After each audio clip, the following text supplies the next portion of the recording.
Então, vamos lá, gente. Começar agora a nossa aula de correção, né? E aí, para a gente fazer essa correção, eu vou trabalhar com a leitura mesmo, e a gente vai ler cada uma das questões. Então, essa primeira questão que vocês fizeram, nós tivemos 40 pessoas participando, tá? Então, aqui, ó, o que a gente entende? Que foi uma questão fácil, por quê? Porque a maioria, quando vocês virem esse gráfico verde aqui, foi o acerto da maioria. Então, 22 pessoas acertaram essa resposta, tá? Então, cada vez que tiver o gráfico maior, então a gente vai entender que ela foi um pouquinho mais fácil. Então, vamos lá. De acordo com o artigo 4º da Resolução CNE, número 2, e a Base Nacional Curricular Comum, em atendimento à LDB, ao Plano Nacional de Educação, são considerados objetivos de aprendizagem e desenvolvimento a serem desenvolvidos pelos estudantes. Então, qual é o foco aqui da questão? Os objetivos de aprendizagem e desenvolvimento, tá? Então a gente vai analisar isso daqui. Quais são, né, que devem ser desenvolvidos pelos estudantes? Valorizar e utilizar os conhecimentos historicamente construídos sobre o mundo físico, social, cultural e digital para entender e explicar a realidade, continuar aprendendo e colaborar para a construção de uma sociedade justa, democrática e inclusiva. Eu trouxe aqui para a gente poder ver e analisar aquilo que fala o artigo 4º.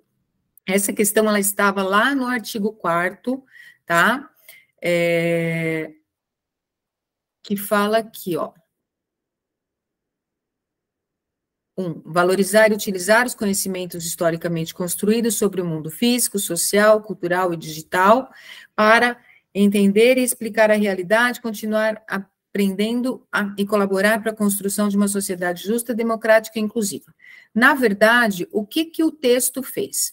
Ele pegou todos os incisos, tá? O primeiro, o segundo, o terceiro e quarto estão iguaizinhos. O último inciso, ele mudou aqui, ó, algumas palavras. Então, o texto fala assim, o original, valorizar a diversidade de saberes e vivências. E a banca colocou a homogeneidade. Então, a gente tem que entender que, quando a gente vai ler para analisar, e a gente está falando de educação, nada é homogêneo. Então, grava isso na tua cabeça, não existe homogeneidade. Então, tudo é parte da diversidade de saberes, tá? Então, aí ele já pecou nesse sentido. Então, valorizar a homogeneidade de saberes e vivências culturais e apropriar-se dos conhecimentos e experiências que lhe possibilitem entender as relações próprias do mundo do trabalho e fazer escolhas alinhadas ao empreendedorismo e permutação do capitalismo estrutural. Gente, aqui você já ia conseguir entender essa questão só pela palavra capitalismo estrutural, tá? Pelo tudo que vocês já estudaram, você vai ver uma coisa que foge, destoa daquilo, que geralmente você não vai encontrar essas palavras dentro da lei, né? Você já começa a duvidar disso. Por quê? Porque as outras você tem esse tipo do seu próprio feedback. Então, vamos pensar aqui no 2. Exercitar a curiosidade intelectual e recorrer à abordagem própria das ciências, incluindo a investigação, a reflexão, a análise crítica, a imaginação e a criatividade, para investigar causas, elaborar e testar hipóteses, formular e resolver problemas e criar soluções, inclusive tecnológicas, com base nos conhecimentos das diferentes áreas. Isso aqui está de acordo, é isso que fala a lei. E lembra que eu falei desde o comecinho, foca em estudar a LDB. A LDB, vocês precisam saber ela muito bem, porque ela é a base das outras. Então, você sabendo bem ela, você vai entender automaticamente tudo aquilo que as outras vão trazer depois. Não vai fugir dela, não vai fugir daquilo que ela já está falando, tá? 3. Desenvolver o senso estético para reconhecer, valorizar e fruir as diversas manifestações artísticas e culturais, das locais às mundiais, e também para participar de práticas diversificadas da produção artístico-cultural, Está dentro, é exatamente isso. Utilizar diferentes linguagens, verbal, oral ou visual, motora, como libras e escrita, corporal, visual, sonora e digital, bem como conhecimentos das linguagens artísticas, matemática e científica, para se expressar e partilhar informações, experiências, ideias e sentimentos, em diferentes contextos e produzir sentidos que levem ao entendimento mútuo. Então, o que era importante? Ó, uma questão longa, tá? De que você teria que saber vários conceitos, e muitas vezes a gente não sabe todos esses conceitos. A gente vai ficar lendo, vendo, e falar, e agora? O que será que é isso daqui? Então, você vai procurar uma dica, tá? Na hora da tua prova. Você vai procurar aqueles conceitos que vão destoar daquilo que você já conhece. E aonde você vai achar esse conceito? Exatamente aqui, na perpetuação do capitalismo, tá? Que isso, ele é um conceito que não vai fazer, tá? Essa questão do empreendedorismo, ela é uma questão muito recente. Então, na verdade, ó, fazer escolhas alinhadas ao exercício da cidadania e ao seu projeto de vida, com liberdade, autonomia, consciência crítica e responsabilidade. Tem nada a ver com aquilo que foi colocado em cima, tá? Então, o que muitas vezes a banca vai fazer? Ela vai pegar uma palavrinha e vai mudar aquela palavrinha. Vocês viram hoje na lei, né, que a Jaqueline colocou lá para a gente poder, que ela pesquisou e, assim, aonde que está o erro, né? A mesma coisa que a Chuoli, né? E é nisso daí mesmo, é uma palavrinha, e ali a gente trabalhou com o particular, que o particular não estava dentro, e é onde a maioria fala, nossa, onde que eu errei, tá? Então, vamos lá. Vamos continuar aqui. Aqui eu trouxe os 10, tá? São 10 conceitos aqui. 2. Então, vamos lá. O que a 2 falava?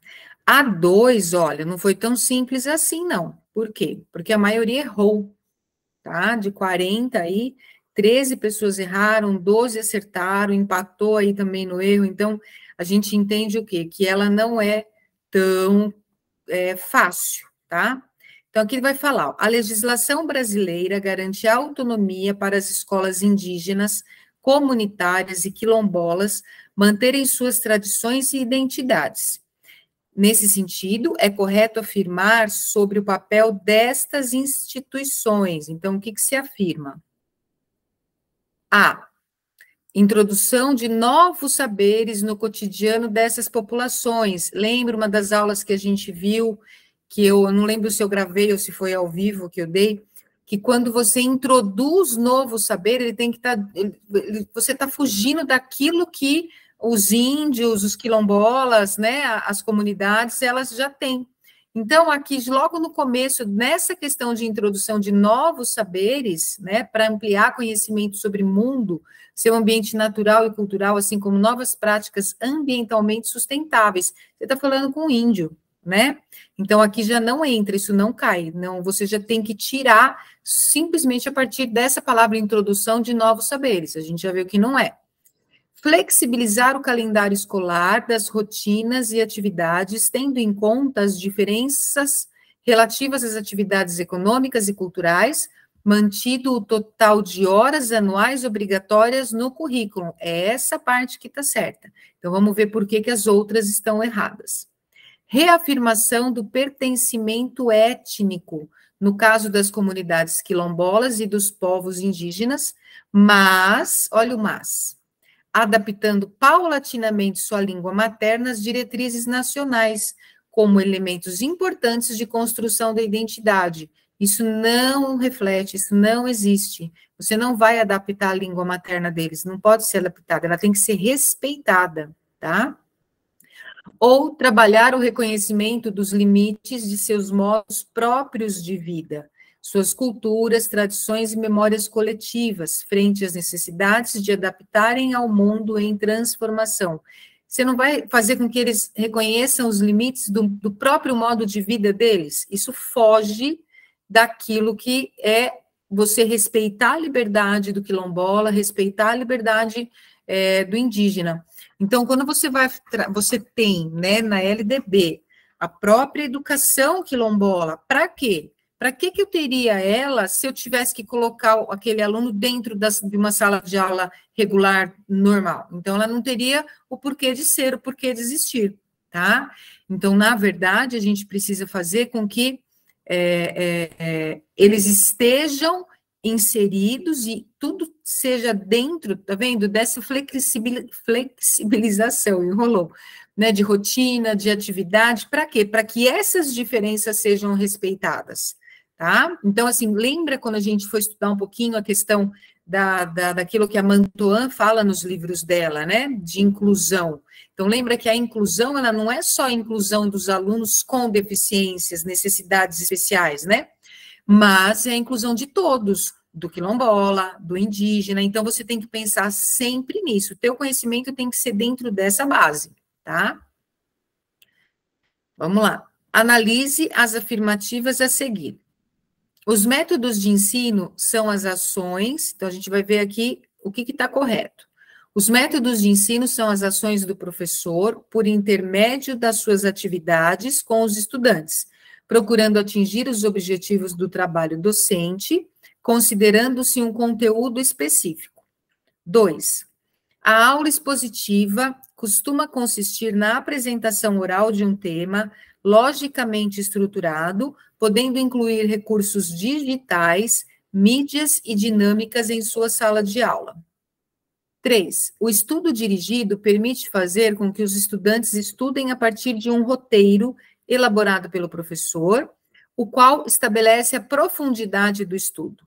Nesse método, a leitura de textos e manipulação de matérias, ou construção e observação de objetos, fatos ou fenômenos na busca de conclusões. Agora, eu vou dar a resposta, apenas 2 afirmativas estão corretas.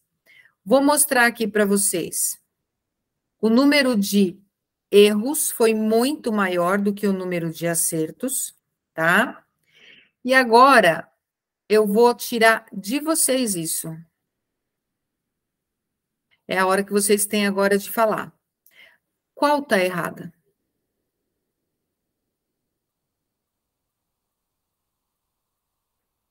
Qual está errada e por quê, né? Não adianta só virar e falar assim, eu acho que é a 1, eu acho que é a 2, mas por que você acha que é a 1, por que você acha que é a 2 e por que você acha que é a 3? Qual é o pontinho que está errado aí? Pode colocar no chat, pode abrir o microfone para falar.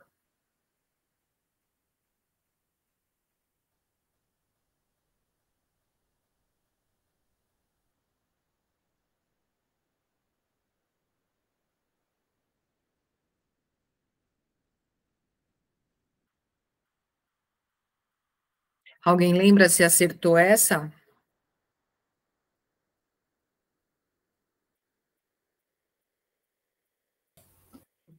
Eu acho que a 2 está errada, porque a aula expositiva não tem dinâmicas em sala de aula. Concordam com a Aline, gente? Ou vocês têm uma outra opinião? Então, a Aline acha que é a 2, que está errada.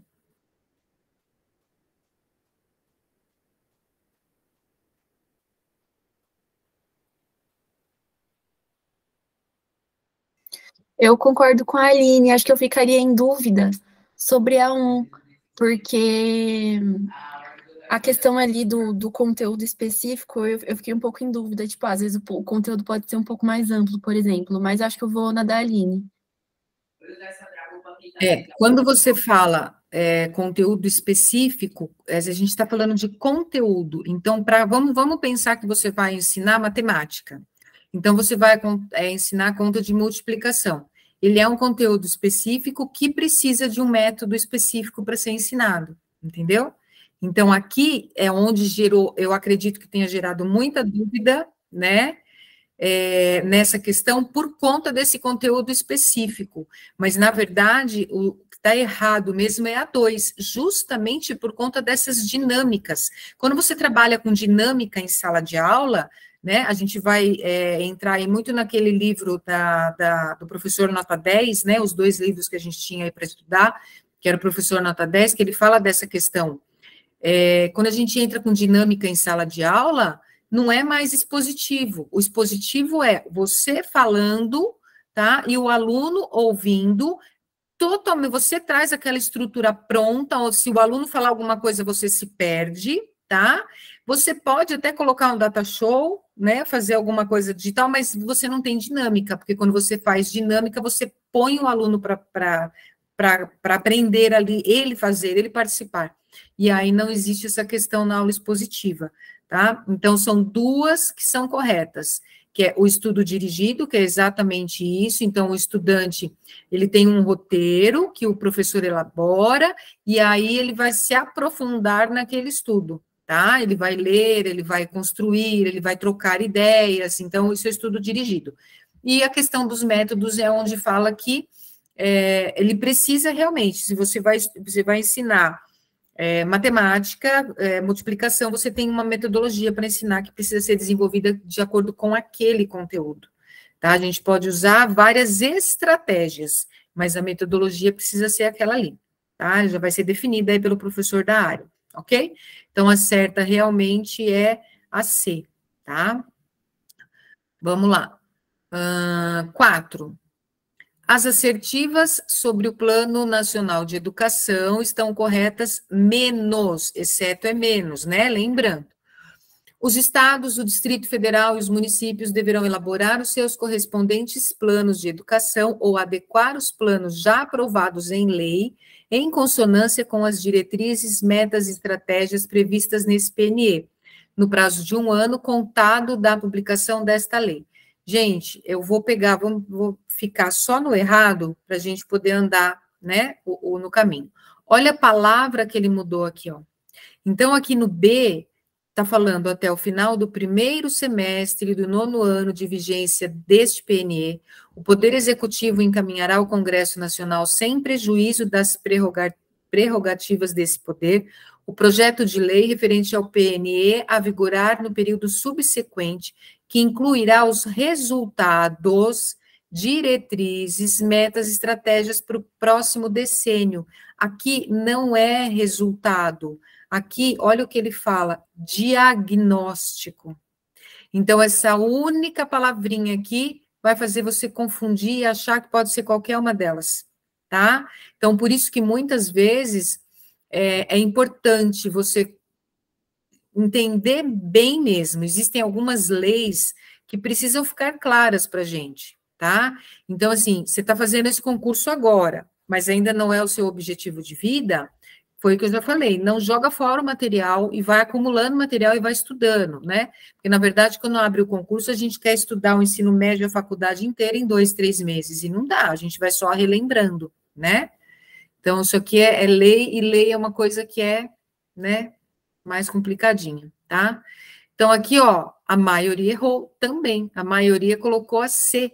Poucos alunos acertaram. Por quê? Por conta dessa infeliz, dessa palavra aqui que eles trocaram, resultados e diagnóstico, tá? E você pode ver, é uma questão longa, que precisa parar e ter muita interpretação, tá? Vamos lá. De acordo com as diretrizes e bases da educação nacional, os sistemas de ensino definirão as normas da gestão democrática do ensino público na educação básica, de acordo com as suas peculiaridades e conforme os seguintes princípios. Então, vamos lá. Existem somente 2 princípios na gestão democrática, tá? Então, a LDB só traz 2 princípios. Um deles fala da participação desses profissionais da educação na elaboração do projeto pedagógico da escola, tá? Lembra quando eu sempre falei lá, toda aula, grava, gestão democrática tem dois conceitos fundamentais, PPP e conselho de escola, só, tá?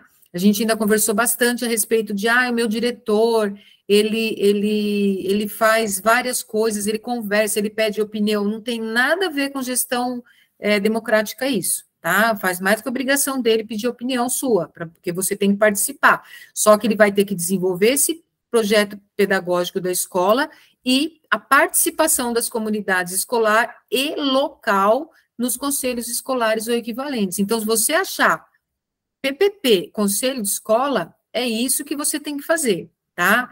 Quando você coloca aí, ó, a participação dos conselhos escolares na elaboração do projeto pedagógico da escola, isso vai trazer confusão, tá? Por quê? Porque ele está unindo os dois em um só que são dois diferentes, é isso que você tem que entender. Um é a elaboração do projeto pedagógico e o outro é a comunidade dentro do conselho escolar. Não que a comunidade não participe do PPP também, tá? Mas os profissionais da educação, eles estão diretamente ligados a essa construção. E aí a gente tem a participação da associação comunitária da localidade, onde a instituição está inserida no planejamento das atividades pedagógicas. Atividade pedagógica é professor, tá? Não tem comunidade envolvida na atividade pedagógica que ele vai dar dentro da sala de aula, porque ele não tem conhecimento. Então, lembra sempre que são duas e elas não podem estar juntas. Então, é a 1 e a 2. Quais são as erradas? O 3 e o 4, tá? Por quê? Porque eu não posso juntar dois, né? Tanto o conselho de escola na elaboração do projeto pedagógico, tá? Por quê? Porque são dois, eles são distintos, tá? Então, eu tenho lá na minha escola o meu conselho de escola, e eu estou montando com outras pessoas, o projeto político-pedagógico da escola. Então, são coisas distintas, tá? Isso que vocês precisam entender bem. Vamos ver como é que foi? Ah, eu não coloquei aqui, eu acho que eu não coloquei, porque esse daí o pessoal foi bem. Então, deu certo. Vamos lá. A resolução CNE-CB 4 de 2010... que são as diretrizes curriculares nacionais gerais para a educação básica, determina em seu artigo 13 que a organização curricular da educação básica deve garantir o quê? Vamos focar aqui. Um conjunto de ações didático-pedagógicas com foco na aprendizagem e no gosto de aprender, subsidiada pela consciência de que o processo de comunicação entre estudantes e professores é efetivado por meio de práticas e recursos diversos. Nesse sentido, está se referindo, Cláudia, eu não sei isso, não vi isso, não lembro disso, e agora o que eu faço, tá? Vamos tentar ir pelas alternativas. Quando você muitas vezes não sabe o conceito, é dica para fazer prova, tá? Você olha e elimina as alternativas, vamos fazer eliminação de alternativa. Abordagem didático-pedagógica interdisciplinar, tá? As redes de aprendizagem, ao tratamento transdisciplinar na organização do percurso formativo do aluno, ao uso das tecnologias de informação e comunicação na educação e a organização da matriz curricular. Então, a gente volta lá na questão. É um conjunto de ações didático-pedagógicas, então eu tenho várias coisas juntas, um conjunto de ação. Com foco aonde? Na aprendizagem e no gosto de aprender. E aí, o que vai subsidiar tudo isso? A consciência de que o processo de comunicação entre esses estudantes e professores é efetivado por meio de práticas e recursos diversos. Então, o que mais ia nos confundir nesse sentido? Abordagem didático-pedagógica interdisciplinar, tá? E essa questão das redes de aprendizagem. Por quê? Porque quando eu falo de rede de aprendizagem, eu estou fazendo essa comunicação entre estudante e professor, tá? Então, eu tenho diversos recursos, eu tenho diversas práticas e eu crio vínculo, eu crio realmente redes. Então, é aonde, quando a gente encontra essa comunicação entre estudante e professor, eu estou fazendo criação de uma rede de aprendizagem, tá? Quando eu falo que é abordagem didático-pedagógica interdisciplinar, eu estaria falando de várias disciplinas, de união de disciplinas, união de professor, montando projetos. Então, o que acontece? Eu não estou formando rede de aprendizagem, porque a aprendizagem ela tem que estar diretamente ligada ao aluno, tá? Então, tudo que você coloca quando você fala em rede, ela precisa estar ligada ao aluno. E aí, quando você vai lá na resolução, você encontra aqui a 3, que fala exatamente isso, ó. A escolha da abordagem didático-pedagógica disciplinar, com outras palavras, tá?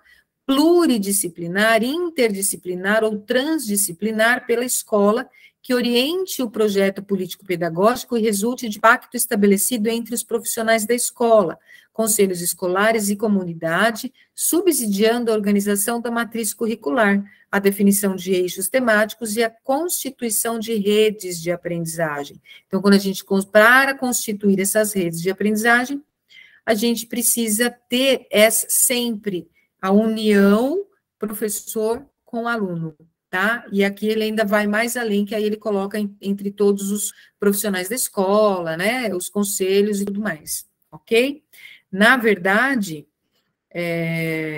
essa daqui, ó, teve um número de erros enorme, tá? Então, teve o uso da tecnologia de informação. Aí, o que pode, né, eu acredito que entenderam rede de aprendizagem, já levaram para a questão de rede tecnológica mesmo, então não é esse tipo de rede, tá?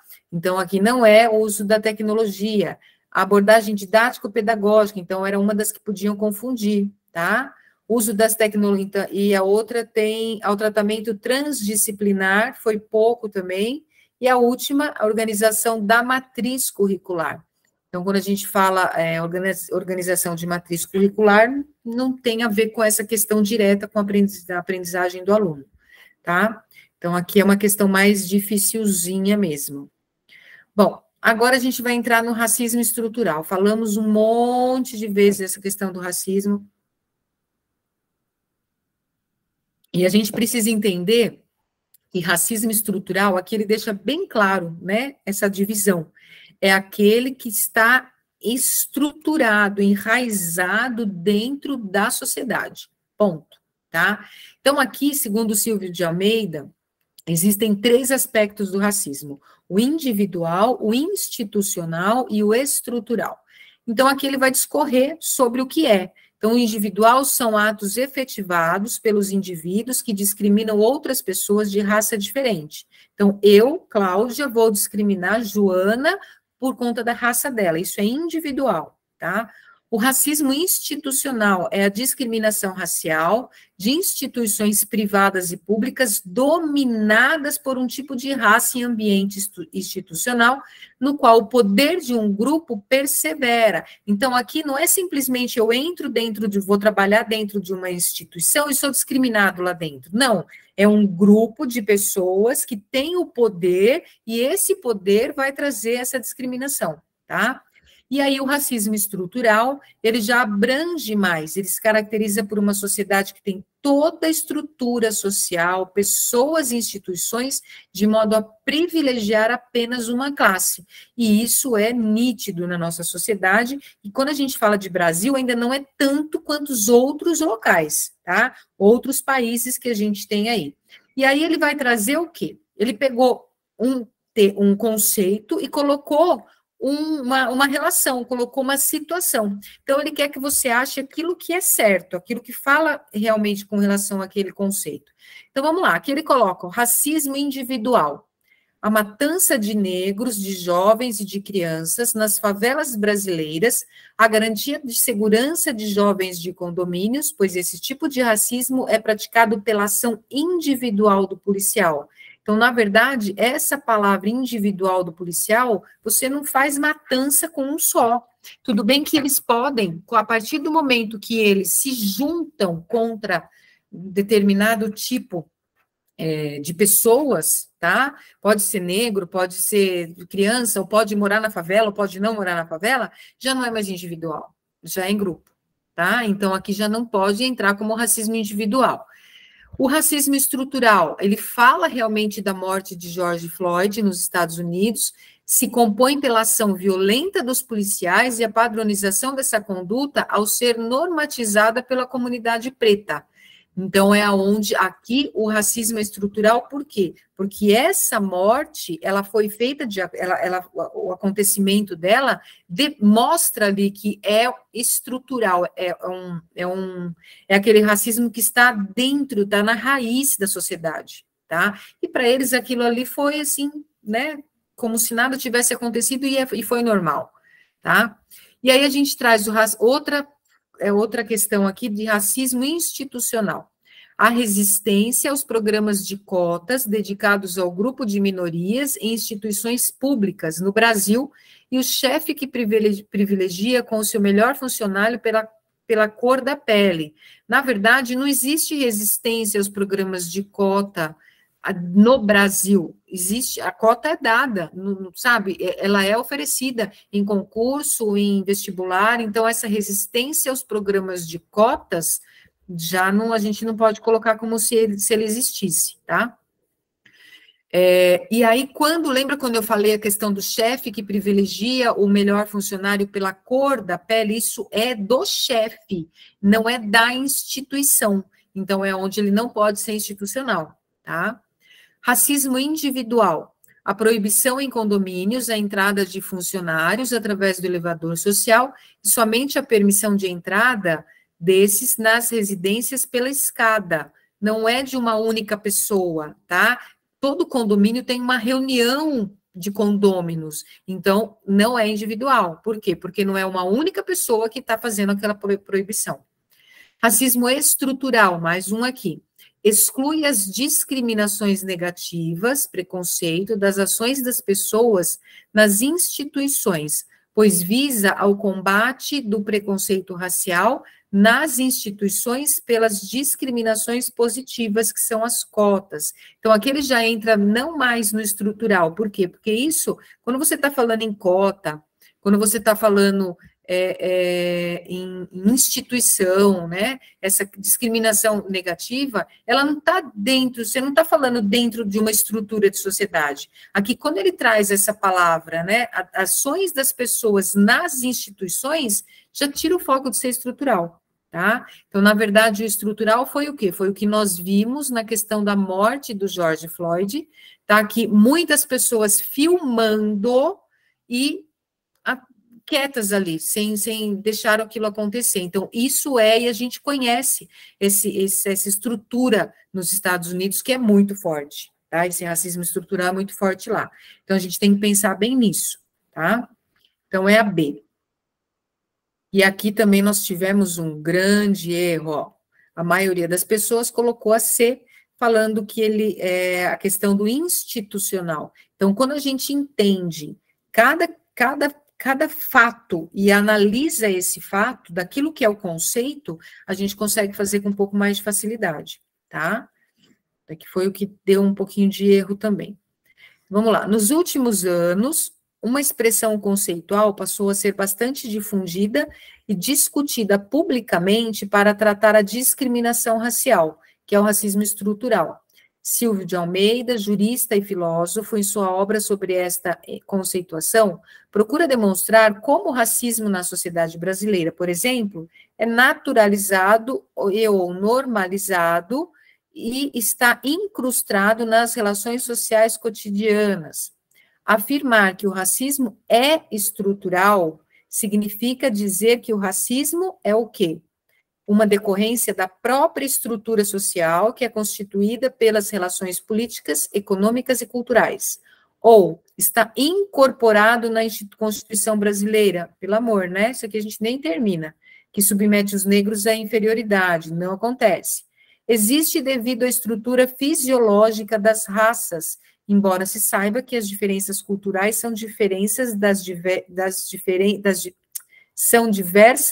diferenças biológicas. Não é isso que ele coloca dentro do livro dele, tá? E D, está na subjetividade das pessoas que, sem a devida orientação mental, discriminam negros e brancos.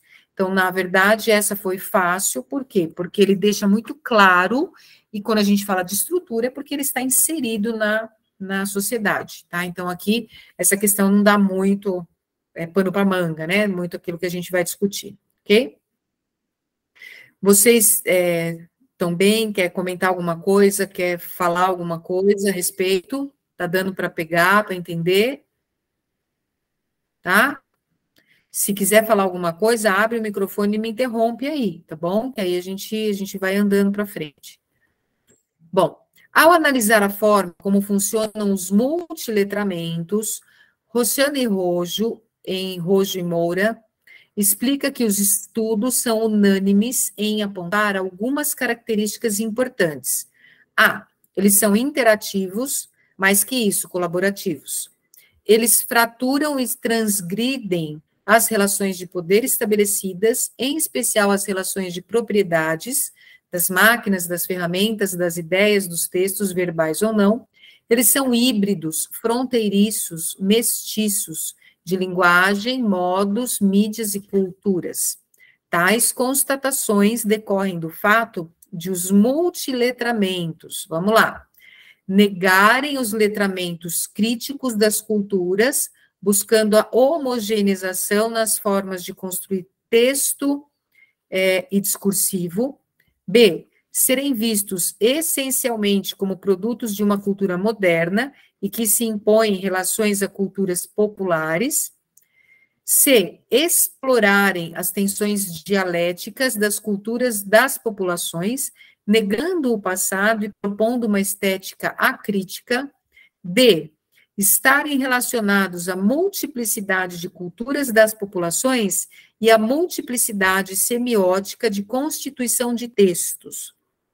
E E, empreenderem a elitização das culturas, promovendo a inviabilidade do multiletramento às classes populares. Então, vamos lá. O que ele quer saber aqui? A forma como funcionam os multiletramentos. Então, eles têm algumas características. Então, dentro dessas características, a gente vai ver, deixa eu ver só se a questão era de falar VOF, qual que é o que é verdade aí, tá? Então, tais constatações decorrem do fato de os multiletramentos. O que esses multiletramentos fazem, tá? Então, vamos lá. Eu quero saber de vocês agora. Como é que funciona? O que vocês acham aí? Para não ficar só a Cláudia fala, né?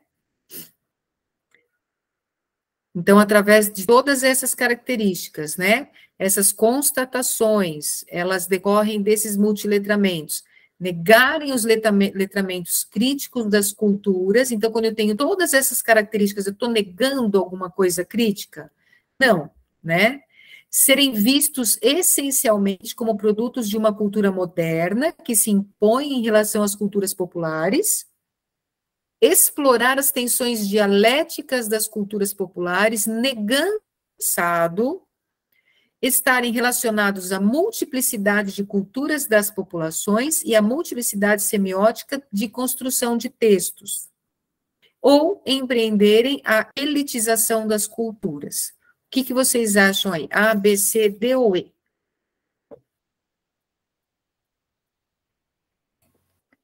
Eu acho que a correta é a letra B.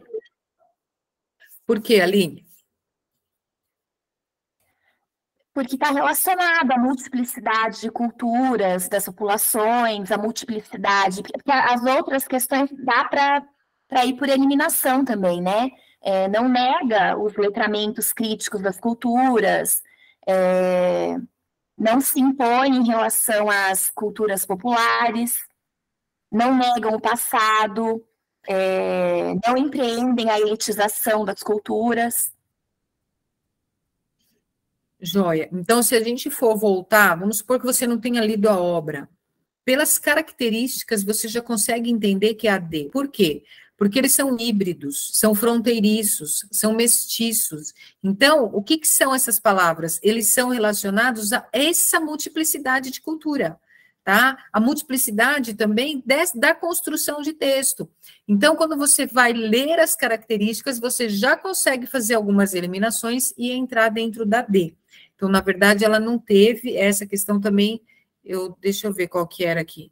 Essa mesmo, é a D, e aí ela não teve muita dificuldade, tá? Porque o que a gente tem que pensar em multiletramento? São várias formas de se trabalhar textos, de se construir textos, de se letrar, tá? Então, a gente viu lá em alguma das obras também, da questão do letramento, acho que foi mais no curso de Piracaia, né? Da questão da alfabetização e do letramento, que são diferentes, mas precisam estar juntas, né? A alfabetização é quando eu faço com que aquela criança consiga aprender a ler e escrever decodificando os sons, as palavras, as letras, né? Eu vou fazendo aquela junção e ele vai decodificar. Então, eu constato que está alfabetizado e aí eu preciso fazer essa alfabetização letrada. Então, onde a gente trabalha com os multiletramentos, tá? Vários tipos de letramento, ok? Então, vamos lá. A matéria da pedagogia, que estuda os fundamentos, as condições e os modos de realização da instrução e do ensino, é conhecida como, essa gente super fácil também, né? É a didática, não é política educacional, porque política educacional ela não entra como uma matéria da pedagogia. Fundamento da educação, talvez vocês ficassem mais em dúvida aí, e organização e legislação da educação, mas aqui, na verdade, é a didática. Então, ela vai estudar sempre os fundamentos, as condições e os modos de realização da instrução e do ensino, tá? Então, aqui é o 10, e graças a Deus a maioria acertou, mas algumas ainda erraram, tá? 11 pessoas aí erraram. E colocaram como fundamentos da educação. Vamos lá. Foi noticiado no site Jovem Pan News, de 7/11/2021. MEC reconhece que o ensino híbrido já é realidade no Brasil. Sobre o sistema híbrido de ensino remoto, EAD e temas afins, analise as afirmativas a seguir e dê valores, verdadeiro ou falso. E a gente vai ver aqui o que é verdadeiro, o que é falso e qual combina aqui, né? Qual a gente vai trabalhar aqui. Então, o que ele fala? Com as novas metodologias de ensino, os alunos e professores precisam se adaptar aos desafios tecnológicos e acesso à internet. É verdade. E para a gente, professor, ainda é um desafio maior, né? Então, essa daqui é verdadeira. O ensino híbrido é uma metodologia que mistura aulas presenciais e online.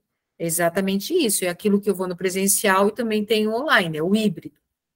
EAD, ou ensino à distância, é uma modalidade de estudo totalmente virtual. Não é totalmente, ela entra no híbrido. O EAD também entra no híbrido. Então, ele não é totalmente virtual, tá? Ensino remoto é quando o aluno tem aulas de recuperação presencialmente, quando falta as aulas. Não, o remoto, ele tem mais, não é só, vai ter aula remota só quando faltou. Isso a gente trabalhava muito logo depois, né, quando teve o retorno aí da pandemia. Então, vai fazer aula online para poder recuperar aquilo que você perdeu, mas não é, o ensino remoto não é isso, tá? Não é, eu vou dar aula de recuperação. No ensino híbrido, o aluno tem maior autonomia, sim, porque depende muito dele o aprendizado, tá? Depende dele mexer. Então, na verdade, a certa é a C, que aí é VVFFV, ok? Essa aqui também eu acredito que muitos tenham acertado. Não, olha só. Muitos colocaram aqui o EAD, o ensino à distância, é uma modalidade de estudo totalmente virtual. Então, essa palavra totalmente é que veio pegar aqui, tá? Então, na verdade, a correta é a C, ok? Vamos lá. No município de São Paulo, a partir de 2020, a pandemia de Covid-19 levou ao fechamento das escolas de diferentes segmentos da educação e a adoção do ensino híbrido, para garantir a continuidade da aprendizagem. A respeito da caracterização do ensino híbrido adotado na rede municipal de ensino e normatizado pela recomendação CME número 1 de 2022, analise as afirmativas a seguir e assinale VOF, né, VOF. Então, vamos lá. O ensino híbrido deve ser considerado uma metodologia que requer intencionalidade pedagógica, preparo, conhecimento e formação continuada, mais do que uma solução emergencial. Sim, né? Isso aqui está certo. Por quê? Porque a gente precisa ter um método para poder ensinar através do híbrido, né? Não é tudo que dá para você fazer, tá? B, né? As estratégias híbridas e complementares implementadas para atender diferentes contextos escolares foram a distribuição de material impresso, o uso das plataformas digitais, dos aplicativos de mensagens e das redes sociais, entre outros. Realmente foi isso que aconteceu, né? O ensino híbrido, também conhecido como ensino remoto, é um método de ensino que possibilita ao aluno estudar os conteúdos de forma individual, sem a presença física do professor e dos colegas. Então, aqui é que pode dar pano para manga, tá? Por quê? Porque ele não vai estudar de forma individual, porque ele tem a sala de aula, tá? Ele está dentro de uma sala de aula, ele está com o professor, então não é individual, tá? Quando você fala de estudo individual, é você, o seu computador, o seu caderno, você está estudando sozinho. E no ensino híbrido, ou remoto, né, você não tem a presença física do professor, mas você não está sozinho, tá? Então, ele não é individual nesse sentido. Então, aqui é o V, V e F, ok? Então, vamos lá. A maioria acertou aqui também, que bom. 13. Na relação cotidiana de sala de aula no século XXI, não é mais possível manter o foco de atenção dos estudantes por meio de aulas palestras centradas no professor, ainda que incrementadas por ferramentas digitais como PowerPoint, Prezi, vídeos ou recursos de lousa digital. Metodologias ativas para uma educação inovadora, uma abordagem teórico-prática, que aqui está nesse livro, tá? A partir do exposto, assinale a atividade envolvendo uma aprendizagem ativa. Vamos pensar, metodologia ativa não é eu trazer vídeo, não é eu trazer jogo. Metodologia ativa é o aluno participar, o aluno ser protagonista. É isso que a gente precisa entender da metodologia ativa, tá? Quando eu trago um slide, eu estou complementando a minha aula, mas não significa que a metodologia é ativa, só vai ser ativa quando o aluno for o protagonista, tá? Então, na verdade, o que é aqui? É um estudo teórico? É uma ausência de registro? São reproduções de tutoriais ou é uma comparação de estratégias? Então, aqui o que a gente vê? Alguém quer opinar? Eu coloquei a B, comparação de estratégia. Mais alguém?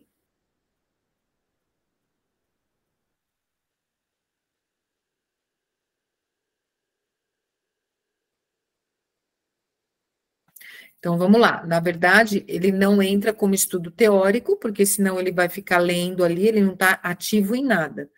Não consta como ausência de registro, por quê? Porque depois sempre vai existir uma sistematização onde o registro vai ocorrer. Também não é uma reprodução de vários tutoriais, né? Então, como fazer, né? Aquilo que como deve ser feito. Mas ele entra na comparação de estratégias. Então, isso daí é muito efetivo nas metodologias ativas. Então, eu tenho um grupo tem uma estratégia, o outro tem uma estratégia, eles estão fazendo ali, e aí a gente entra nessa comparação, tá? Então, é onde a D é a resposta correta. E aqui a maioria acertou, tá? Que bom.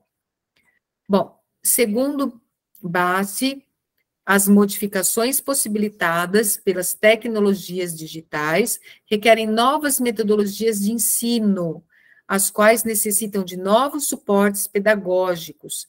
Nesse sentido, no modelo proposto pelo Clayton Christensen Institute, o ensino híbrido é um programa de educação formal em que as tecnologias digitais podem estar inseridas, de forma integrada no currículo. Aqui a gente já fala das tecnologias digitais, tá?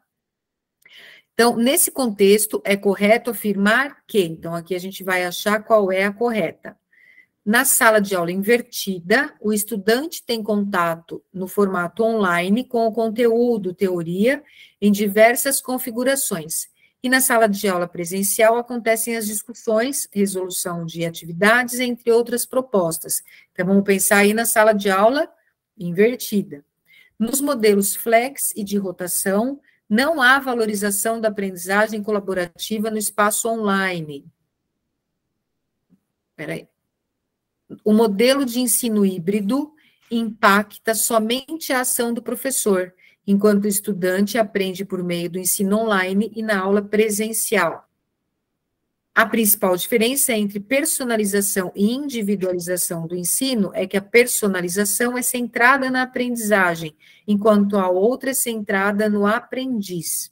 Então, gente, se a gente vai analisar aqui, entre a personalização e individualização, né? A personalização, a gente vai centrar na aprendizagem, a outra no aprendiz? Não, tá? Que não é, a gente não pode considerar isso. O modelo de ensino híbrido impacta somente a ação do professor? Não, né? O estudante também vai estar impactado com isso, ele também vai estar ali praticando, principalmente, o protagonismo dele, tá? Nos modelos flex e de rotação, não há valorização da aprendizagem colaborativa no espaço online. Há sim, tá? Então, são modelos aqui onde o aluno também participa. E na sala de aula invertida, o estudante tem contato no formato online com o conteúdo, que é a teoria, em diversas configurações. E aí, na sala de aula, é onde vai acontecer a discussão, a resolução de atividade ou outras propostas. Então, é exatamente isso que acontece. O professor dá aquele material para o aluno, e aí o aluno estuda de forma antecipada, e depois ele traz, e aqui essas discussões acontecem na sala de aula, tá? Então, na verdade, a maioria conseguiu acertar aqui, tá? Que é a A, ok? Então, não é tão difícil assim. Vamos lá, na metade. Beatriz é deficiente múltipla e está inclusa no ensino regular, pois seus pais foram orientados a fazê-lo, uma vez que ouviram que a aluna poderia desenvolver-se melhor cognitivamente do que se estivesse em uma escola de educação especial. Sobre os princípios da educação inclusiva, é incorreto afirmar que, então vamos ver aquilo que está errado. Cada ser humano é essencialmente diferente do outro e cada um tem um ritmo de aprendizagem desigual. Eles são diferentes e as aprendizagens também são diferentes. A gente não pode, lembra que eu falei? Nada é homogêneo na educação. B, então aqui está errado, né?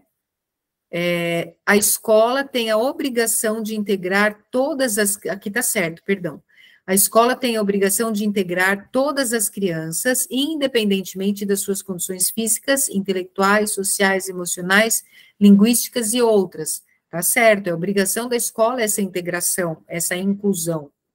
C, o termo necessidades educacionais especiais refere-se a todas aquelas crianças ou jovens cujas necessidades educacionais especiais se originam em função de deficiências ou dificuldades de aprendizagem. Sim, está correto isso daqui que está falando, tá? Todas as crianças se originam em função da deficiência ou da dificuldade. A escola deve comprometer-se em adaptar as crianças e os jovens com deficiências às assunções pré-concebidas a respeito do ritmo e da natureza do processo de aprendizagem. Olha a palavra que mata aqui, ó, pré-concebida, tá? Então, você tem que se comprometer nessa adaptação da criança, mas não são ideias que são pré-concebidas dela, é aquela ideia que é real da necessidade que ela tem. Então, aqui, a gente já pensa, tá, naquilo que pode estar certo, pode estar errado. Então, vamos lá. Em um princípio fundamental da escola inclusiva, é o que todas as crianças devem aprender juntas, sempre que possível, independentemente de quaisquer dificuldades ou diferenças que elas possam ter. Então, aqui a gente tem essa palavra pré-concebida, que pode induzir ao erro, e aqui a gente tem que todas devem aprender juntas, independente da dificuldade ou da diferença. Então, a gente vê que isso não acontece, tá? Olha aqui, ó, deixa eu ver o quadro.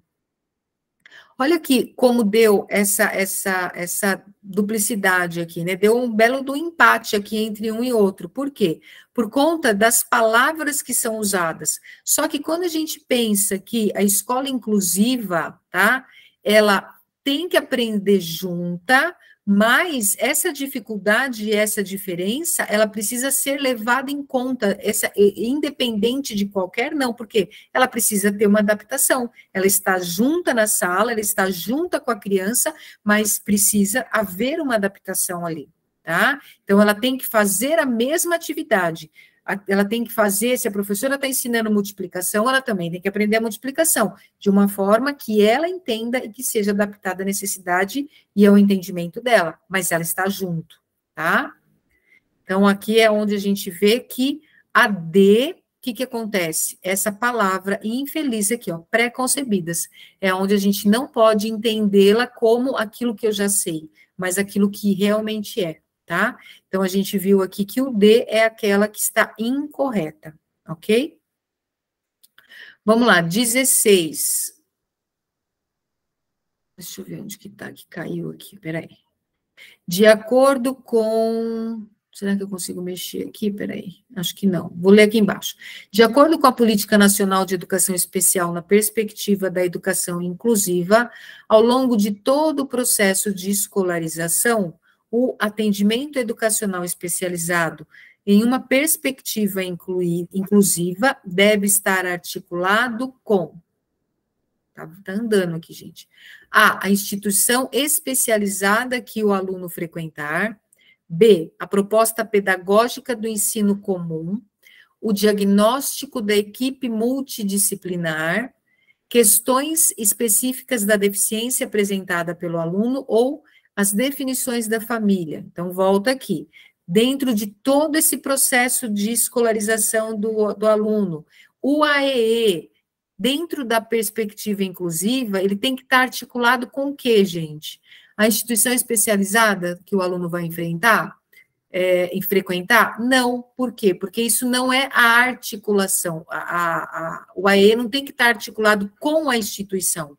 A instituição pode ser qualquer uma. Imagina se aquele aluno vai mudar de instituição, que não seja uma instituição especializada. Até porque ele precisa estar dentro da sala regular, tá? Então, aqui, essa questão de instituição especializada, a gente já anula. A proposta pedagógica do ensino comum, é aquilo que está realmente adaptado, aquilo que vai constar na adaptação da proposta pedagógica, aonde sempre tem que estar na sala regular e no ensino comum, tá? O diagnóstico da equipe multidisciplinar. Equipe não faz diagnóstico, não dá diagnóstico, ele já vem com o diagnóstico pronto de um médico e a equipe multidisciplinar vai trabalhar em cima daquilo, tá? Por isso que a gente manda para o médico. D, questões específicas da deficiência apresentada pelo aluno. Então, o AE não pode trabalhar só com aquela questão específica da deficiência. Ele vai trabalhar com a proposta pedagógica que está para a deficiência, tá? Então, aquilo tem que se adequar à deficiência. Ou as definições da família. Então, aqui não é a família que define aquilo que a escola vai e que o AE vai trabalhar. Tá? Isso não pode vir da família. Então, na verdade, não é tão difícil assim a questão, tá? Então, é a proposta pedagógica do ensino comum. Então, a gente tem que lembrar sempre o quê, gente? O aluno tem que estar dentro da escola, da sala regular, do ensino comum, prioritariamente. Todas as leis que falam de inclusão e a LDB fala da prioridade. Prioritariamente, ele esteja dentro da sala regular, no ensino comum, e caso não consiga, ele vá para a especializada, e no momento que puder, ele volta novamente para a regular, tá? E tudo isso precisa estar adequado o AE precisa se adequar à proposta pedagógica. Então, ele pega a proposta pedagógica da escola e traz ali e vai colocar qual tipo de atendimento que ele vai oferecer, ok? Então, sempre a gente tem que pensar nisso. Então, vamos lá, 17. Segundo Moran, a internet, aqui, e as tecnologias de comunicação e informação estão trazendo novos desafios pedagógicos para a escola. O professor precisa hoje aprender a gerenciar vários espaços e integrá-los de forma aberta, equilibrada e inovadora. Do ponto de vista metodológico, o professor precisa aprender a equilibrar processos de organização e de provocação na sala de aula. Nesse contexto, para o autor, uma das dimensões fundamentais do educar é o professor. Então, aqui, qual vai ser o papel desse professor nesse contexto de equilibrar processo de organização e de provocação na sala? Então, é dentro desse contexto, tá? Aqui, ele ajuda a encontrar uma lógica dentro do caos de informações que temos, organizar uma síntese coerente das informações dentro de uma área de conhecimento. Ou sistematizar ao máximo o conteúdo a ser desenvolvido em sala de aula. Lembra que quando a gente sistematiza, a gente só conclui aquilo que já foi estudado. Sistematizar é colocar aquilo no papel, tá? Ao máximo o conteúdo a ser desenvolvido em sala de aula, transferindo para o aluno o nível de conhecimento de mundo que ele tem, e dessa forma facilitar a sua compreensão. Ó, esse aqui a gente nem precisava terminar, né? Não é. Tá? Então, o professor deixa de ser um transmissor de conhecimento. Então, aqui já está errado. Avaliar seus alunos para identificar a qualidade da sua aprendizagem, utilizando-se de provas bem elaboradas, que possibilitem classificar com precisão aqueles que dominam o conteúdo desenvolvido e os que não dominam. Aqui também, gente, a gente já arranca essa questão de prova de classificação. A prova de classificação, ela só tem um objetivo, classificar. Então, a gente precisa trabalhar com outros tipos de avaliação, tá? Então, como você vai provocar os alunos na sala de aula só trabalhando com prova classificatória? Não, você precisa trabalhar com outros tipos de avaliação, que aí tem vários, tá? Ter clareza de que o aumento da disponibilidade e do acesso ao computador, seja na escola ou em casa, gera a aprendizagem. Não é computador que gera aprendizagem, tá? Muitas vezes ele gera mais burrice mesmo, a nível do que a gente está vendo por aí. Então, não é o acesso ao computador que gera, é exatamente essa organização do professor que gera, tá? Aprendizagem. E compreender que a incorporação das tecnologias de comunicação e informação às atividades docentes é um fator transformador e inovador nas práticas educacionais. Então, essa incorporação das tecnologias e dessas informações, ela é um fator transformador e inovador? Então, aqui a gente vai ficar entre a A e entre a E. Se você não sabe nada a respeito disso, em qual você ficaria? Entre a A ou entre a E?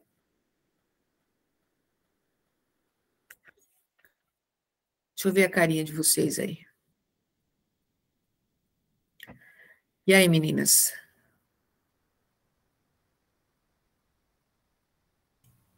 Eu acho que é a E. A E? Helenir, qual você ficaria entre a A e entre a E? Ajudar a encontrar uma lógica dentro do caos de informações que temos. Pensa aí, que nós estamos dentro de muita informação. E eu coloquei a letra E. A E? Tá. Então, ajudar a encontrar essa lógica. Aberto, estou acompanhando. Oi? Eu estou com o simulado aberto, estou acompanhando. A minha alternativa foi a E. Foi a E?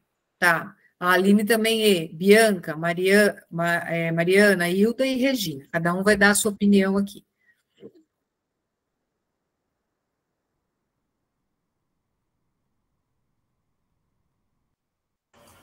Eu acho que é a E também. A E também. Uhum. Qual, Mariana, que você falou? Que eu não ouvi, filha? Letra E. E.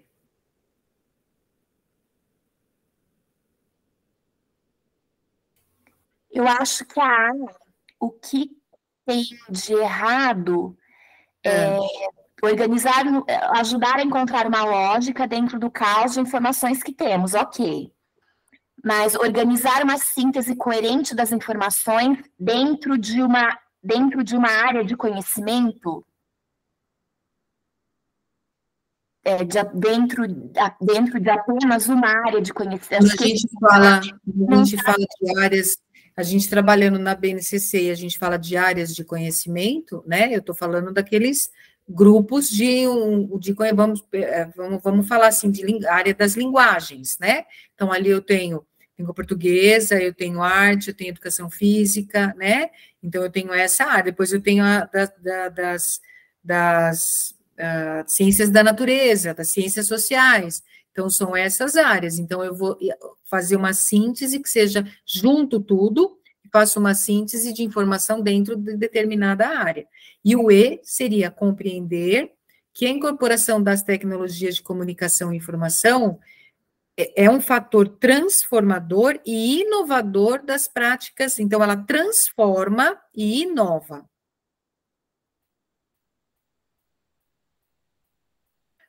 Vamos ver qual seria? Olha lá que a maioria errou.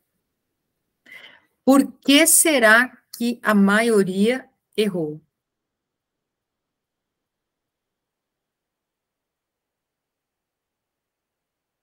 Agora vai, né?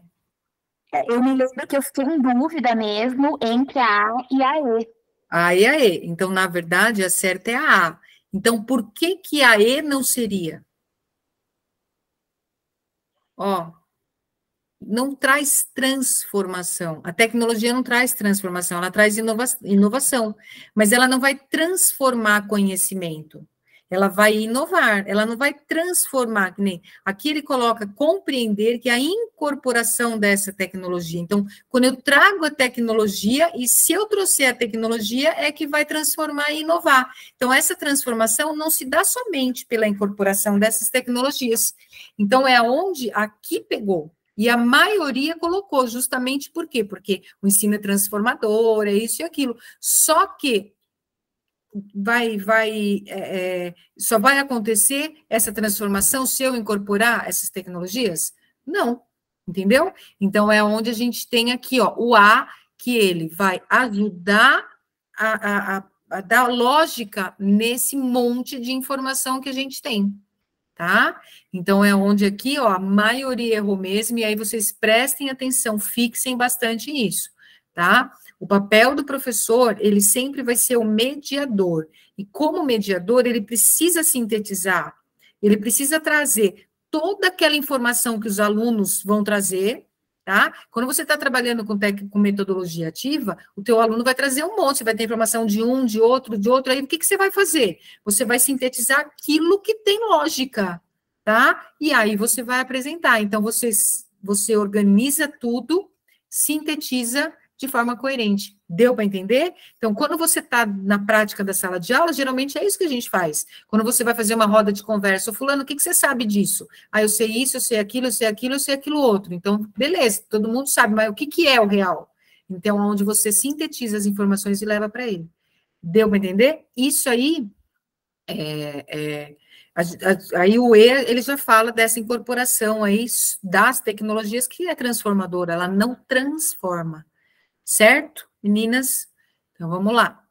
18. A realização de projeto de vida pelos alunos. Quanto à realização, julgue as afirmações abaixo e marque a alternativa correta. Aqui, vamos ver. O projeto de vida do aluno é um processo participativo, envolvendo não apenas o estudante, mas também pais, professores, orientadores e demais membros da comunidade escolar que podem oferecer apoio e orientação ao longo do caminho. Autoconhecimento. O projeto de vida leva o aluno a refletir sobre os seus interesses, habilidades, valores e objetivos pessoais, o que promove instabilidade no desenvolvimento das habilidades socioemocionais. O projeto de vida do aluno é um processo contínuo de reflexão, planejamento e ação que envolve a definição de metas pessoais e profissionais. E agora, o que que vocês colocaram aí? Eu coloquei verdadeiro, falso, verdadeiro, porque a segunda afirmação dá para perceber que não é correta pela palavra instabilidade. Mas quando eu começo a mexer muito nesses valores, nesses objetivos, eu não deixo ele instável emocionalmente?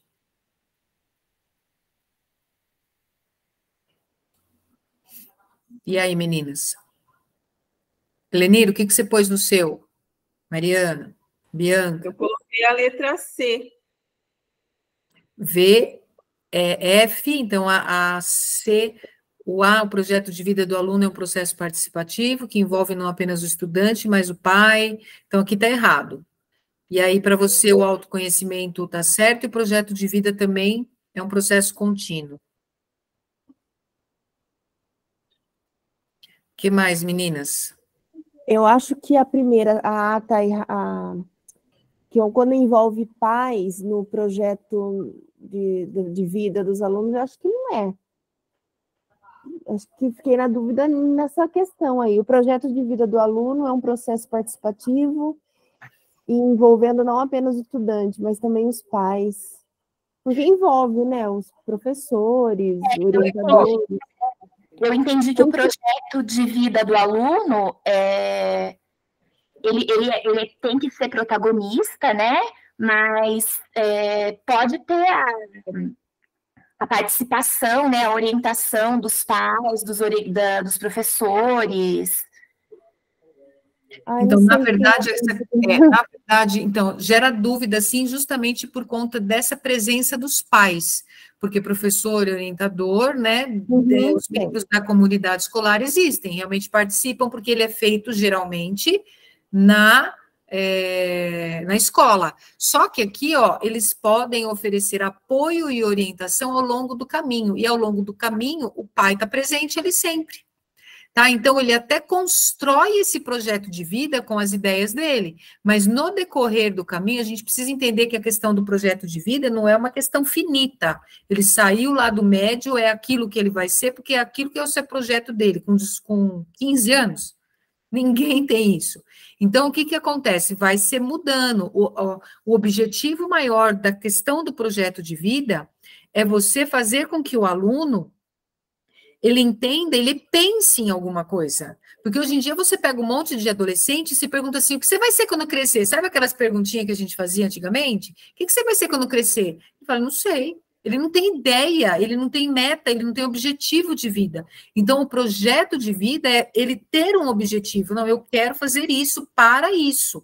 Tá? Nem que não dê certo depois. E é isso que o professor vai orientar, o pai vai orientar, mas ele tem alguma coisa que ele quer e que ele deseja. E a maioria hoje está nesse caminho. Por que foi instituída essa questão do projeto de vida? Para ele voltar realmente a pensar naquilo que ele deseja. Porque eles ficam, eu não sei, já cansei, gente, de pegar aluno que fala isso. O que você quer, né? O que você quer? O que você pensa? Não sei, eu estou jogando videogame. Você está entendendo? Então, o objetivo maior é esse, mas os pais também participam. Por quê? Porque se o filho chega lá e, dependendo da família que ele tem, ele fala, eu quero ser médico, e o pai dá a risada na cara, qual é a participação desse pai dentro desse projeto, incentivando ou não? Então, o pai também tem que fazer parte, tá? Então, na verdade, a gente tem o D aí, que é verdadeiro. Na questão da instabilidade emocional, socioemocional, essa palavra, eu só joguei assim para ver se dava realmente essa questão. Por quê? Porque essa palavra instabilidade, ela vai mexer mesmo, tá? Então, ela vai promover isso, ela vai dar essa bagunça? Vai, mas isso ele precisa ter no autoconhecimento, tá? Então, ele vai refletir sobre isso. E a partir do momento que isso trouxer se trouxer instabilidade, então significa que, né, não tá fazendo muito efeito, então ela é errada. E aí, ele é um processo contínuo de reflexão, então ele não se encerra lá no ensino médio, tá? Então é onde a gente tem a D, é essa mesmo? Deixa eu ver. Como a correta é essa mesmo, ó, e a maioria acertou, alguns bastantinho também colocaram como F, a primeira a ser falsa, ó, por conta do pai, tá? Deu muito para pegar aí.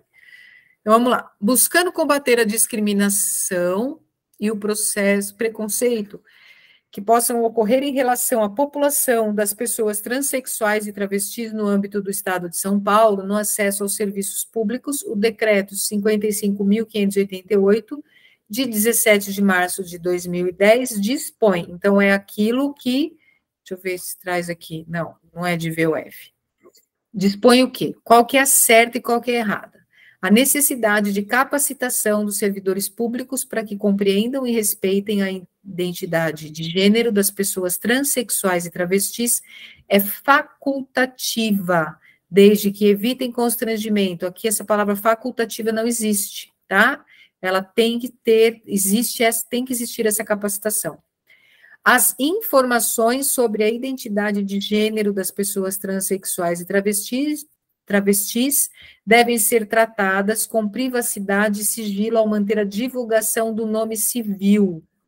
Deve-se manter nos registros oficiais o tratamento pelo nome civil devido às formalidades, mesmo quando houver os documentos de nome social. Não, a lei é exatamente ao oposto, né? Para quê? Para que ele possa ser chamado pelo nome social, tendo dentro do... Não existe essa questão de formalidade, tá? Os órgãos públicos estaduais devem incluir o nome social das pessoas transexuais e travestis em seus cadastros e dados no anexo, porém serão identificadas adequadamente em suas relações com a administração pública, mantendo o nome civil. Não. O nome social é mantido em tudo, tá? O nome social das pessoas transexuais e travestis deve ser utilizado em documentos, atestados, cadastros, prontuários, formulários, comunicações internas e externas, bem como em qualquer ato ou procedimento realizado nos órgãos públicos estaduais. Então, você está vendo que aqui é em tudo, tá? O nome social é em tudo que ele precisa ser usado. Então, a letra correta é a letra E, ok? Deixa eu ver se o pessoal acertou aqui, como é que foi? A grande maioria acertou, tá vendo? Então, é a letra E realmente, tá? Vamos lá. Com relação às diretrizes curriculares nacionais para a educação básica, julguem o item a seguir. Os sistemas educacionais em geral devem definir o programa de ensino em tempo integral e do ensino em tempo parcial, diurno e noturno, com base em um modelo de gestão pedagógica que universalize um padrão de trabalho para as redes de ensino do país. Gente, a maioria colocou certo. Olha aqui, ó.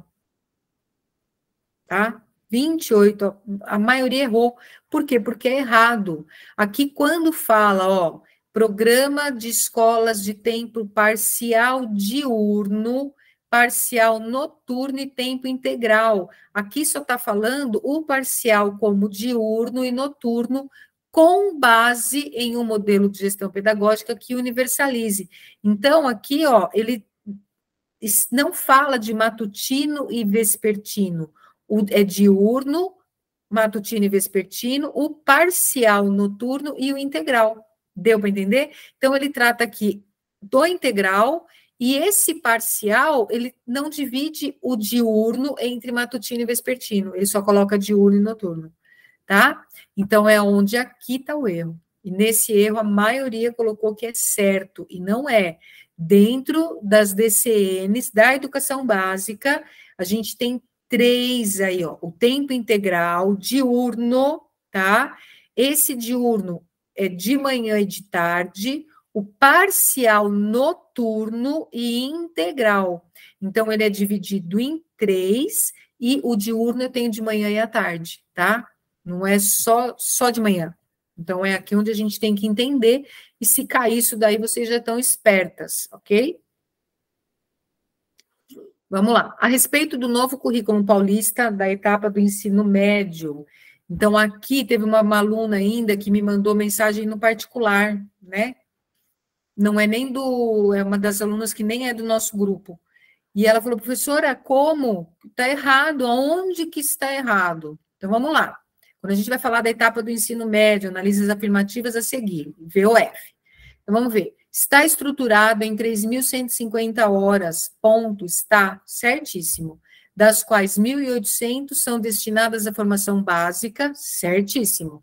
E o restante aos itinerários formativos, o que aumenta a carga horária dos estudantes e a sua permanência na escola. Então, esse permanência na escola, quando você fala de itinerário formativo, ele pode fazer online, ele é híbrido. Tá? Aqui ele entra no permanência na escola, não confere por ele ser híbrido, ok? Então, aqui está o erro. Então, essa daqui é F.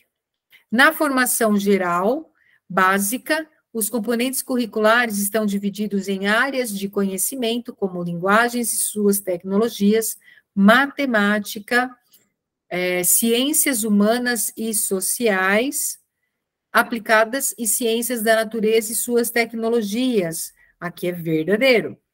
Os itinerários formativos estão organizados a partir de 4 eixos estruturantes considerados complementares: investigação científica, processos criativos, mediação e intervenção sociocultural do empreendedorismo. É isso mesmo, só fui confirmar aqui. Então, na verdade, a gente tem aqui, ó, falso, a primeira, justamente por conta dessa permanência na escola, verdadeiro e verdadeiro. Então, a gente tem, na formação básica, ele é dividido em área, tá? E no itinerário são eixos. Então, grava bem aí, gente, porque, assim, esse currículo do ensino médio, ele é novo, esquece aquilo, eu lembro, eu não sei quem colocou uma informação no grupo que vai mudar, o Tarcísio está mudando, ele está mudando, mas isso é para o ano que vem. Então, para a nossa prova, é o que está agora, tá? Então, na verdade, você vai pensar em quê? Na formação geral básica, tá? Ele é dividido em área de conhecimento. E nos itinerários formativos, ele está dividido em eixo estruturante. Quanto, gente? 4 eixos, ok? Então, se você gravar isso daí já e colocar só isso daí dentro do seu mapa, já vai ajudar na hora de você conseguir lembrar isso daqui, ok? Então, vamos lá, vamos ver quem acertou, quem errou. A grande maioria acertou, tá? A Lei de Diretrizes e Bases da Educação Nacional. Então, essa daqui também foi fácil, ó. Ela é, quando a gente fala de EJA, né? Ela é correto afirmar o quê? É voltada para pessoas que não tiveram acesso ou continuidade dos estudos nos níveis fundamental e médio, na idade própria. É voltada para pessoas que não querem estudar de manhã ou à tarde. Não, tem nada a ver, ele vai para o noturno, tá? É exclusiva para alunos que tenham entre 10 e 65, 10 anos não faz EJA, tá? Por quê? Porque ele ainda está dentro da idade do ensino normal, tá? É voltada para escolas que tiveram acesso aos estudos nos níveis fundamental e médio, com idade até 25 anos, porém não se adaptaram ao ensino diurno. Não, você não pode pensar em ensino fundamental 1, primeiro ano com 25 anos, tá? Então, não é essa a idade. Quando a gente fala de fundamental, é até 15, tá? Então, a certa é a A, ok? Voltada para pessoas que não tiveram acesso à continuidade dos estudos no fundamental e no médio na idade própria. Essa é fácil, tá? 23.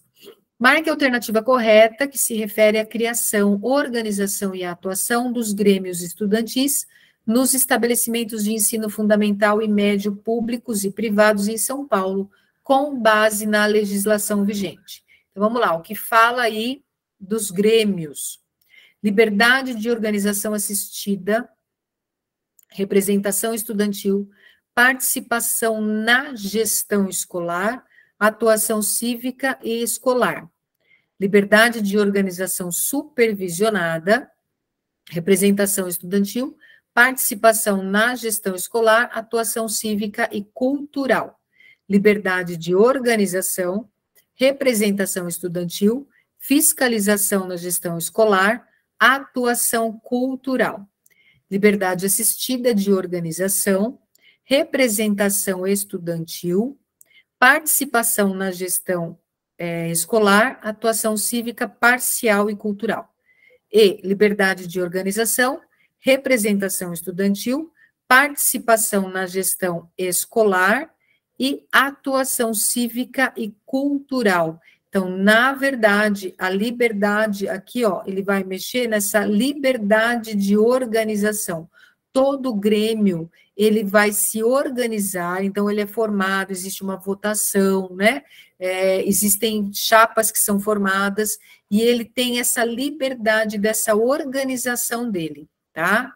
Representação estudantil, então o grêmio, ela é a maior forma do estudante ser representado dentro da escola, tá? Participação na gestão escolar. Então, ele participa, ele tem essa participação dentro dele, ele entra, ele vai nas reuniões, vai na reunião de conselho de escola, está dentro das reuniões de revisão de PPP, então ele participa na gestão, tá? E a atuação cívica e cultural. Então, o que vai mudar aqui nos outros?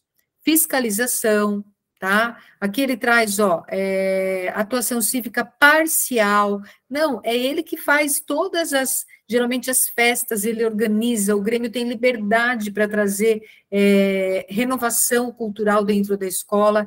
Então, na verdade, são esses 4 princípios que são básicos dentro do Grêmio, tá? Então, é nisso que a gente tem que pensar, tá? E aqui também deu confusão, ó, né? Ele deu um empate aí com a B, liberdade de organização supervisionada. Então, na verdade, não tem nem assistência, não precisa ser assistida e nem supervisionada. Ele tem liberdade para isso, tá? É lógico que, na verdade, por que confunde? Porque quem dá aula sabe que existe se você não tiver do lado do Grêmio ali, ele não anda, não funciona, então faz arte.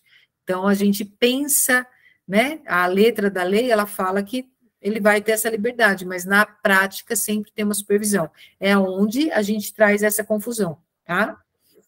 Vamos lá. Segundo o ECA, até que idade é considerada a fase da adolescência? Gente, até que idade?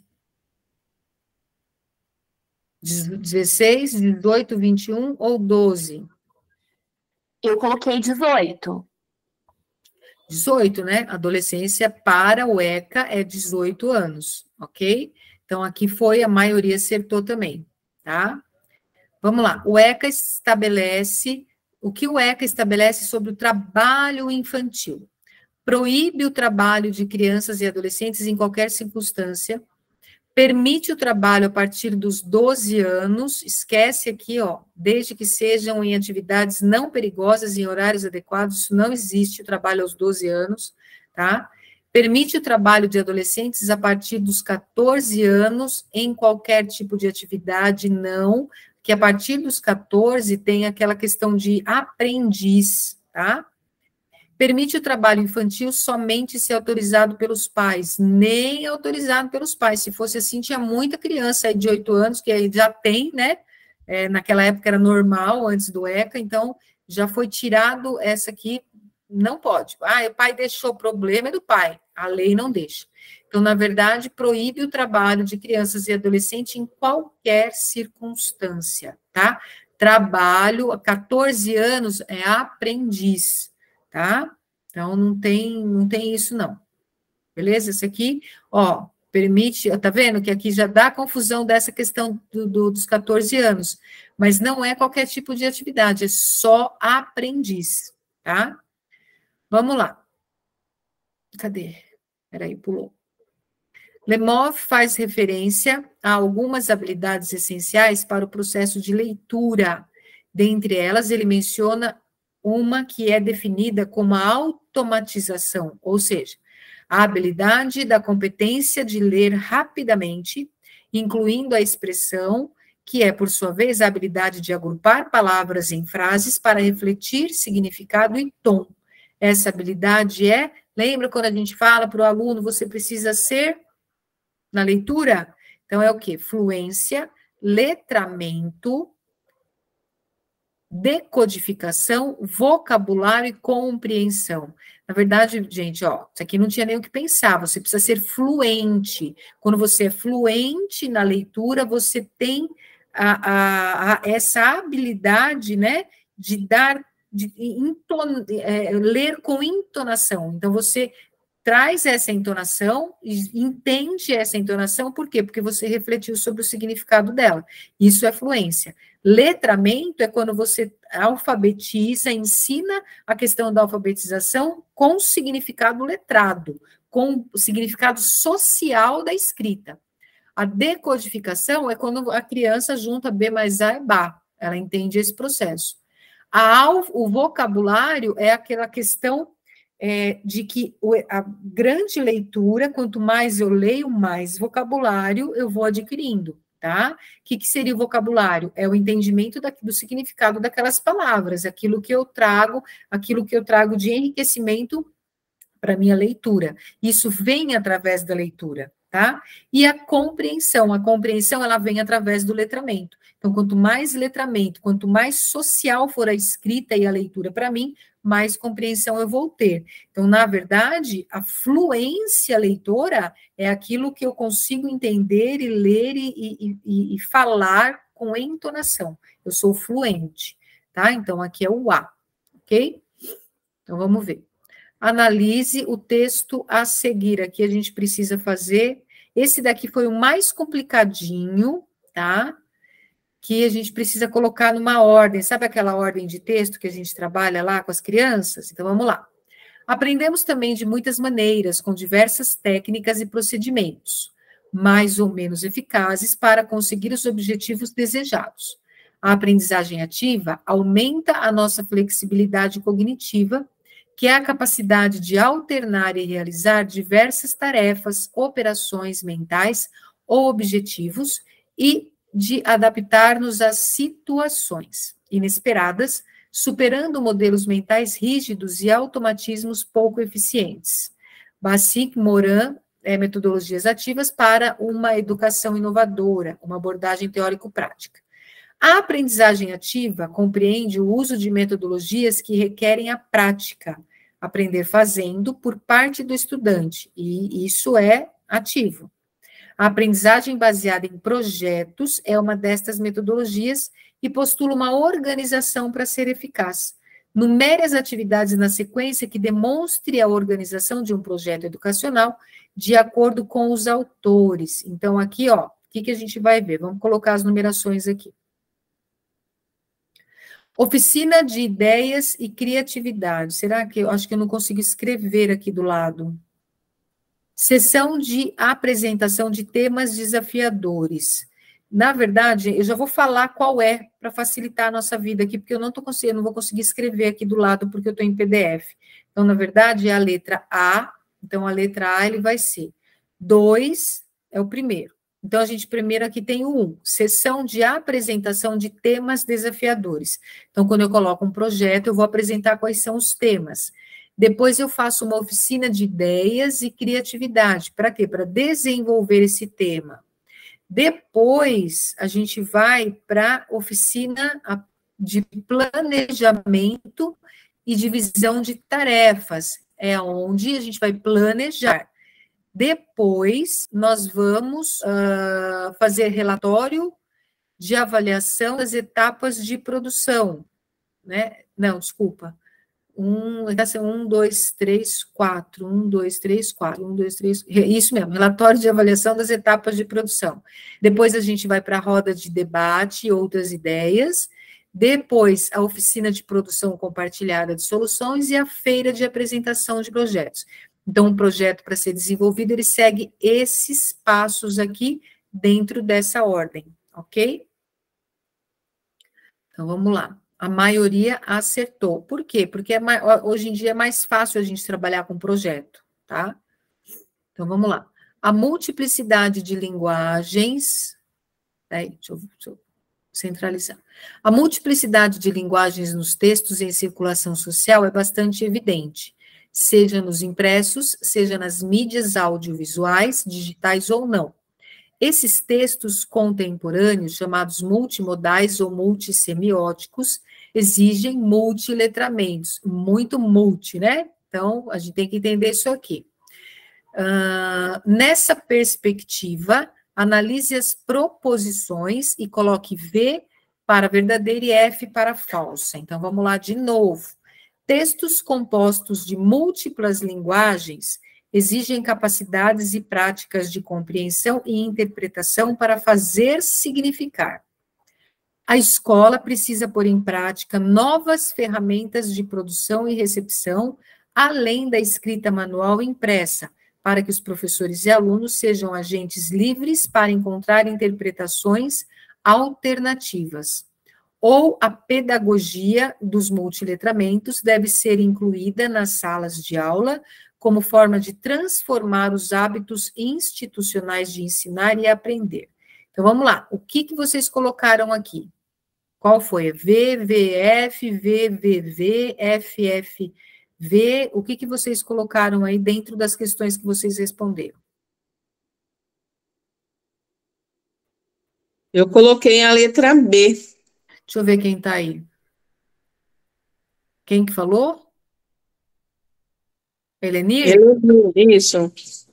A B, Helenir, é verdade, verdade, tudo verdadeiro? Aline, Mariana, Regina. Eu coloquei a letra D, verdadeiro, falso, verdadeiro. D de dado? É. Então, é falso que a escola precisa pôr em prática novas ferramentas de promoção e recepção, produção e recepção, além da escrita manual e impressa, para que os professores e alunos sejam agentes livres para encontrar interpretações alternativas. Essa você acha que está errado, por quê? Por causa desse trecho, né? Além da escrita manual e impressa. Aqui, quando você fala além da escrita, é porque precisa de alguma coisa que esteja indo além.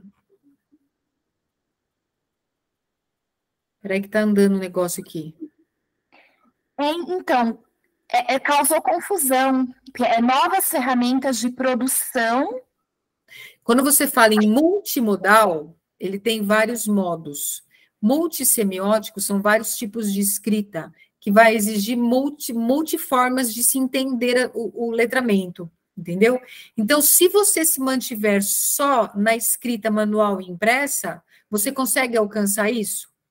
Não, porque você precisa da internet, você precisa de mídia audiovisual, digital, entendeu? Então, ele precisa de outras formas. Aqui a gente fala, ó, a circulação social é bastante evidente, seja nos impressos, nas mídias audiovisuais, digitais ou não.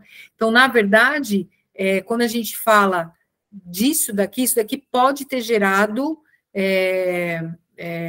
confusão realmente, tá? Por quê? Porque você vai pensar, mas sem a manual, só no manual e no impresso eu já não sou livre, agente, né, para interpretar? Sou, mas a gente está falando de multiletramentos, entendeu?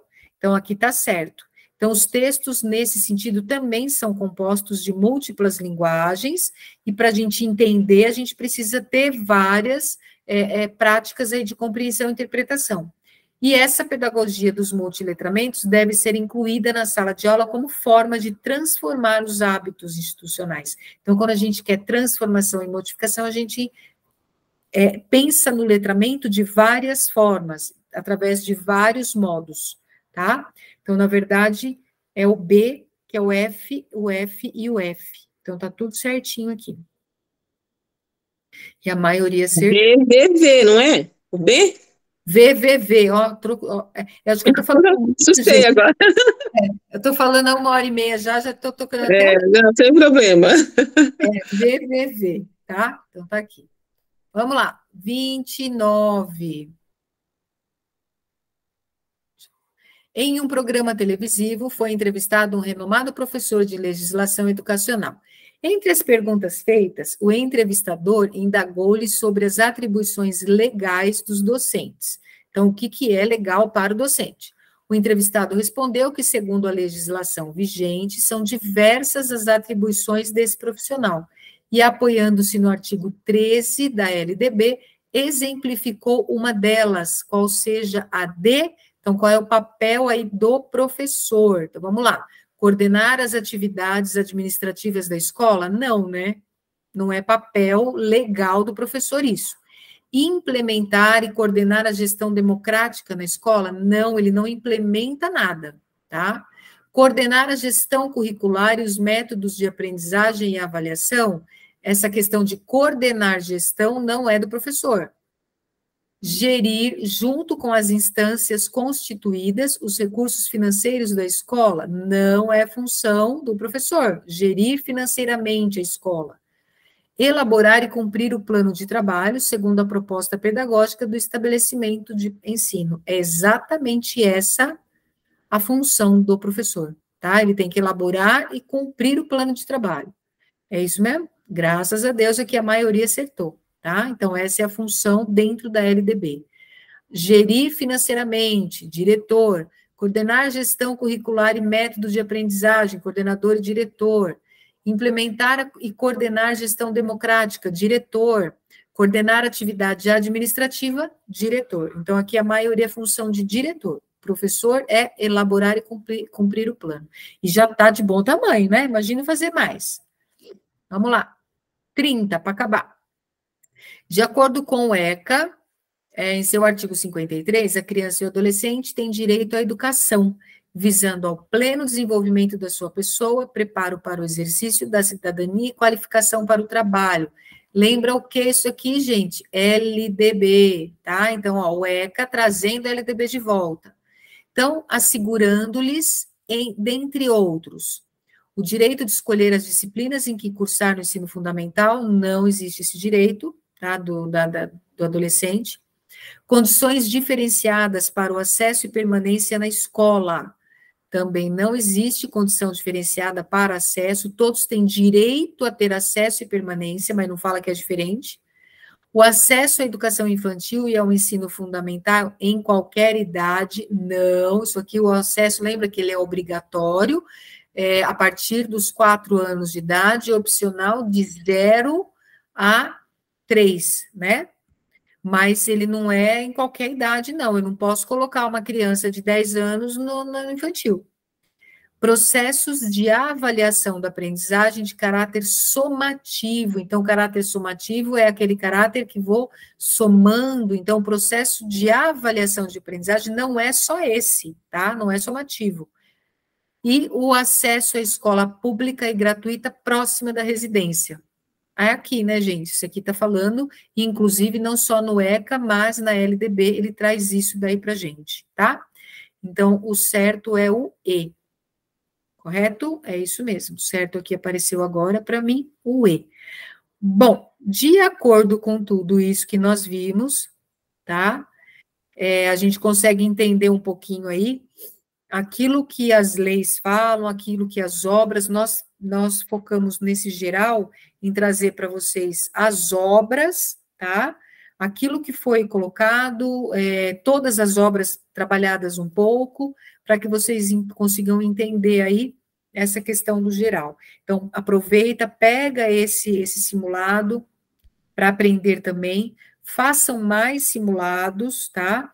É importante agora vocês entrarem, eu deixei algum lá na plataforma, alguns exercícios, né, alguns locais que vocês podem estar encontrando simulado, local que vocês podem estar encontrando as questões. Eu não iria tanto mais por simulado, porque vai ser muito difícil vocês encontrarem simulados específicos. É mais fácil vocês irem na busca das questões específicas do conteúdo que você vai ter que trabalhar, porque agora ela entra como uma forma de aprendizado e foco, gente, para quem já estudou tudo que tinha que estudar.